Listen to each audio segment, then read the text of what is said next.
Карпаторуська робоча газета «Лемко Союза» в Нью-Йорку за 22 децембра 1940 року вспоминать за Волошина, як він украв усі гроші республіки і як го били в Румунії. Накілько то правда?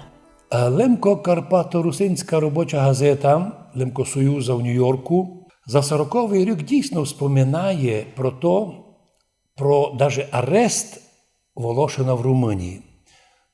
Там вспоминалося так, що бувший прем'єр Карпатської України Волошин утік у Румунію і ще в середу минувшого тижня, так вони там говорили по тим числам.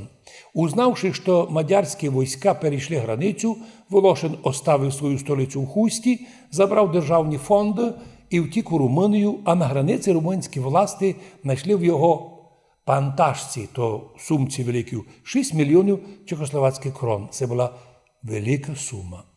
Волошин сказав, що то суть державні фонди Карпатської України. На границі не було автомобіля, там щось сталося, і Волошин мусив, согласно газеті, наняти просту селянську фуру і пустився далі в дорогу уже на возах. І от тут десь, як каже газета, на нього напали якісь біженці,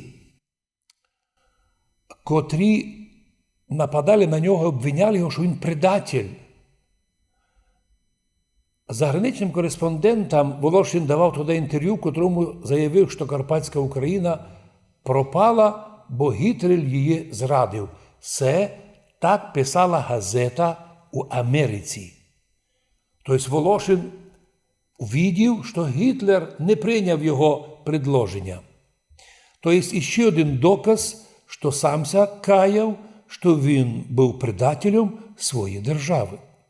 Румунські власти взяли Волошина під арест, аби його більше не били, та й не дали йому пропагандувати на румунській території. Що було далі? У газеті, кажеться, сообщалося, що він уже потім із Румунії перебрався на Запад і в Празі, де німці все запретили, закрили всі школи, всі університети, а йому, Волошину, вільний український університет відкрили.